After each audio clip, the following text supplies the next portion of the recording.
partir de agora a gente vai analisar textos de Isaías 53 e também de Salmos 22. Logo, textos onde há muita discussão, porém para nós que cremos em Yeshua como Messias, são referências claríssimas para ele.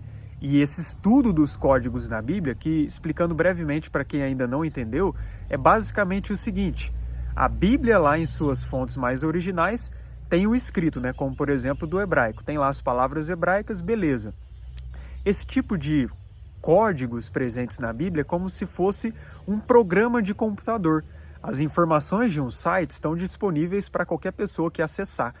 Porém, o programa em si, o esqueleto do site, só é disponível para alguém que entende a linguagem de programação, no caso para os programadores. Interessante que a Bíblia possui algo do tipo também, como se fosse um grande código de computador celestial, porque a mensagem básica está disponível para todos, mas esse tipo de código encriptado é só para alguém que analisar minuciosamente o texto original. Por exemplo, você pega uma letra de uma palavra e a partir daí você conta em uma sequência. Você pega uma letra, conta 26 letras, pega outra letra. Conta mais 26 letras, pega outra letra. Conta mais 26 letras, pega outra letra. Com isso, é possível extrair algumas palavras. É disso que se trata esses códigos das escrituras. Assim como outros também, né? A gemátria, os valores numéricos, o significado de cada letra no hebraico, ou seja, quando uma palavra possui ali 5 letras, cada letra com seu respectivo significado, é possível formar uma frase que também pode complementar o texto, mas isso eu não vou falar aqui hoje. Vou analisar diretamente com vocês a questão das palavras encontradas de forma encriptada. Então vamos ao texto de Isaías 53. Então, no texto de Isaías 53, é possível encontrar 2 códigos que revelam diretamente do que o contexto se trata, a começar pelo próprio nome do Messias que está contido no texto, isso mesmo.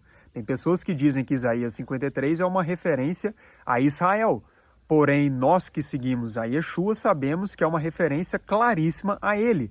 Mas tem pessoas que não aceitam, tem pessoas que vão dizer que o texto não fala dele por causa disso, por causa daquilo, mas essa mensagem encriptada prova irrefutavelmente que sim, Isaías 53 fala de Yeshua. E o Criador deixou isso explícito no hebraico, até mesmo no texto massorético, onde os massoretas até tentaram mexer em uma coisa ou outra, porém a essência é inalterável. Vamos lá, você pega aí o verso 10, eu vou mostrar aí na imagem com vocês. Tá vendo essa palavra circulada? Você viu que eu marquei uma letra aí, no caso a letra Iod, a segunda letra Iod dessa palavra? Beleza. Quando a gente decide contar de 20 em 20 letras, inclusive eu marquei as demais letras, contando exatamente de 20 em 20, a primeira é Iod, certo? Conta mais 20 letras. É Shin. Conta mais 20 letras, você acha o Vav. Conta mais 20 letras, você acha o Ain, ou seja, o nome do Messias, Yeshua. Conta mais 20, você acha novamente o Shin. Conta mais 20, você acha o Mem. Conta mais 20, você acha Yod. Ou seja, nessa sequência de 20 em 20 letras, você forma a frase Yeshua Shmi. Yeshua Shmi significa Yeshua é meu nome. Lembrando que essa contagem é ao contrário, certo? Porque o hebraico é escrito da direita para a esquerda e, obviamente, de cima para baixo. Essa contagem é de baixo para cima e da esquerda para a direita, ou seja, ao contrário da escrita hebraica. Mesmo assim, é possível extrair essa mensagem que prova que é o Messias que é mencionado no contexto de Isaías 53. Isso é maravilhoso, é incrível que o Criador deixou encriptado essa mensagem, essa frase acerca do Messias, que o contexto está falando dele, o servo sofredor, que morreu pelo seu povo, que sofreu pelo seu povo, mas que foi justificado. Então, que maravilhoso isso, né, gente? E o mais incrível de saber é que esses códigos estão espalhados por todas as escrituras, tanto na Torá, no livro dos profetas, tudo tem esses códigos. Então o Criador, ele nos mostra como ele é poderoso em manter a essência das Escrituras e que homem nenhum tem poder de alterá-la. E agora a gente vai adentrar para mim na parte mais incrível desse texto. Já é impressionante a revelação do nome do Messias, não é? Yeshua Shimi, Yeshua é meu nome. Mas olha só essa próxima palavra que a gente consegue extrair, que para mim é mais incrível ainda. Agora a gente vai analisar Isaías 53, do verso 9 até o primeiro verso de Isaías, no capítulo 54. Está vendo essa palavra circulada na tela? Está vendo a última letra dessa palavra marcada? Essa letra, para quem não sabe, é o Nun. O Nun Sofit. O que acontece? Algumas letras do hebraico, quando elas são colocadas em último lugar em uma palavra, elas mudam a sua forma. Porque a forma comum do Nun é essa que você está vendo aí. Mas a forma do Nun, quando ele termina uma frase, é essa outra maior. E assim também é com outras 4 letras. Então o Nun forma a primeira letra que a gente vai analisar. Agora olha que inacreditável. A gente vai fazer uma contagem de 52 em 52 letras. Mais uma vez, para você pensar. Você acha que um homem seria capaz de trazer algo tão harmonioso como dessa forma? E agora a gente vai analisar exatamente na escrita linear hebraica, da direita para a esquerda. Conta da direita para a esquerda, 52 letras depois desse Nun.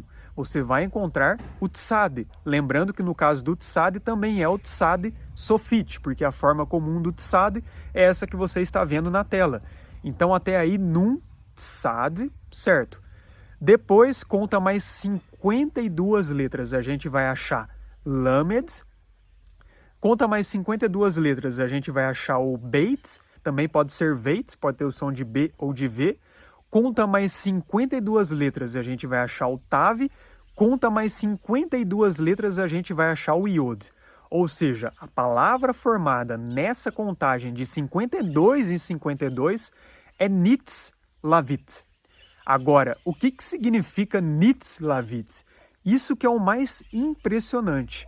Se você pesquisa, como eu vou deixar aí para vocês analisarem, Nitz Lavit no hebraico significa fui crucificado. Sim, você não ouviu errado. Esse texto de Isaías 53, quando a gente analisa através desses códigos, revela de 52 em 52 letras a palavra Nitz Lavit, que significa fui crucificado. Não tem palavras para descrever isso, como que revela nitidamente o Messias e o preço que ele pagou por nós. Sério, chega a dar vontade até de chorar de ver um negócio desse. Não dá nem para acreditar, mas sim, o Criador deixou encriptado essa mensagem, provando mais uma vez que o texto de Isaías 53 fala do Messias. Você pode conferir aí em casa, assim como o anterior que eu passei para vocês. Pode fazer a contagem aí de 1 em 1, vai contando as letras. O passado de 20 em 20, essa de 52 em 52. Você vai extrair essa palavra Nitz Lavit, fui crucificado. Então Isaías 53, através desses códigos da Bíblia, nitidamente fala do Messias e seu preço pago. Mas se não bastasse só Isaías 53, Salmos 22 também tem algumas mensagens encriptadas e também revelando o Messias de uma forma irrefutável no contexto. Para quebrar de vez qualquer pessoa que venha dizer que o texto não fala do Messias, que fala de outra pessoa. Não, o texto fala sim de Yeshua e ele cumpriu perfeitamente essa profecia de Salmos 22. Vamos olhar aqui então? O primeiro e mais impressionante desse contexto, a gente vai analisar Salmos 22 no hebraico, dos versos 1 ao 12.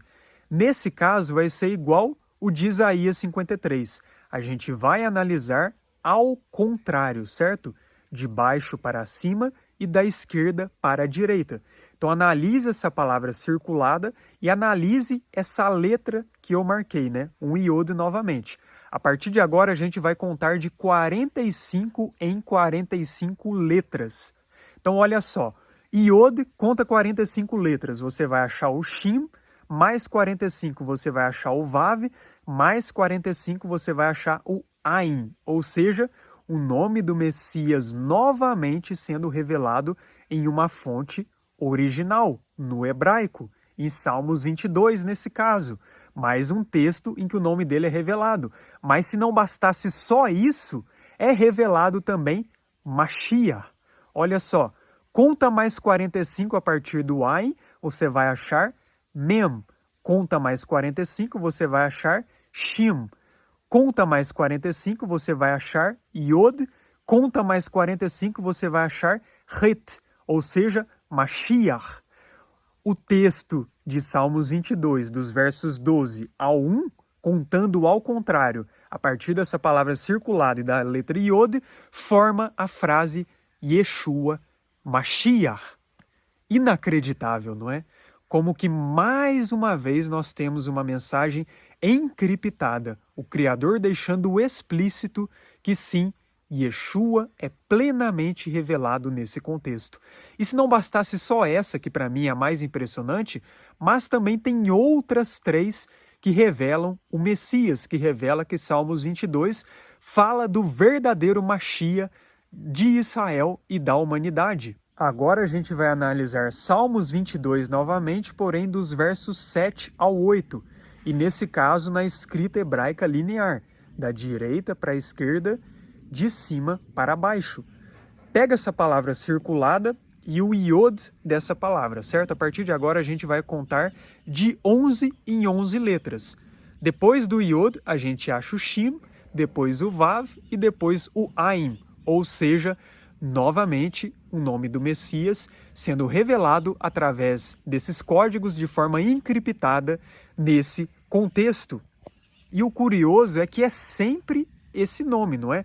Sei que existe uma briga muito grande em cima do nome do Messias, vai ter gente que vai dizer que é Yahushua, outros Yahusha, mas o nome que nós podemos extrair esses códigos é Yod Shin Vav Ain, que seria Yeshua ou Yashua, né? Porque a vogal depende do sinal massorético. E os sinais massoréticos, sabemos, né? Nem sempre eles estão verdadeiros, como no próprio nome do Criador, que eles mudaram para Yeh, mas a gente sabe que é Yahuwah. Mas Yeshua no hebraico significa salvação. Então, mais uma vez, esse nome sendo revelado. E se não bastasse só aquele anterior e esse de Salmos 22, ainda tem mais. Quando a gente analisa dos versos 15 ao 17, novamente, nessa palavra circulada e no Yod que eu destaquei aí. Agora a gente vai contar de 26 em 26, novamente da direita para a esquerda, de cima para baixo. De 26 em 26 a gente vai encontrar Yod, Shin, Vav, Ain, ou seja, mais uma vez, o nome do Messias, o nome Yeshua sendo revelado em Salmos 22. E detalhe, por que 26 em 26? Por que você acha isso, hein? 26, para quem não sabe, é o valor numérico do tetagrama sagrado, o nome do Criador. Yod, Re, Vav, Re. Você acha que tudo isso é apenas mera coincidência ou é o Criador deixando explícito que ele é quem está por trás desse código, desse texto original? E por fim, nesse mesmo texto de Salmos 22, só que agora dos versos 15 ao 16, pega essa palavra circulada, pega o Mem, que está destacado nessa palavra, e conta de 9 em 9, da direita para a esquerda, de cima para baixo. De 9 em 9 a gente acha a palavra Mashiach, Mem, Shin, Yod, Het, demonstrando mais uma vez, depois de tantas, que o contexto fala do Mashiach, o contexto fala de Yeshua. Gente, não tem muitas palavras para descrever esse estudo, não. É simplesmente inacreditável. Para nós que somos humanos, carnais, limitados, perceber e encontrar esse tipo de código que para mim só revela a inspiração das Escrituras, o centro das Escrituras que é o Messias, o Criador revelando ele de todas as formas possíveis, tanto no literal quanto no mais profundo nível, e para não deixar nenhum resquício de dúvidas acerca dele, do seu plano de salvação. Então, não tem muito o que falar que não. Recomendo que assistam o último vídeo que eu havia postado, onde eu expus, além desse estudo, outras conexões também, como a palavra Torá, que é encontrada em Gênesis através desses códigos. A própria Gemátria, eu analiso com vocês algumas algumas palavras e seus respectivos valores numéricos, a palavra Bereshit em Gênesis, que também aponta diretamente para o Messias. Então é isso, espero que essa mensagem tenha agregado na sua vida, tenha gerado em você um temor ainda maior de glorificar o Criador, de perceber a inspiração das Escrituras, e mande esse vídeo aí para o seu amigo ateu, agnóstico, que talvez creia que a Bíblia é apenas um livro escrito por homens para manipular as massas. Manda esse vídeo para o seu amigo. Será que ele vai continuar achando que tudo isso é mera coincidência? Para os judeus também que negam o Messias, tudo isso é mera coincidência ou acaso? Não é mais fácil crer, aceitar que é o Criador revelando o Messias verdadeiro? Ou para aqueles que dizem que o Velho Testamento não é inspirado, revela um demônio? Enfim, esse estudo refuta completamente tudo isso e só nos leva cada vez mais ao centro da mensagem da salvação, Yeshua HaMashiach, que pagou o preço por todos nós. É isso, que o Eterno abençoe a todos, Shalom e até mais.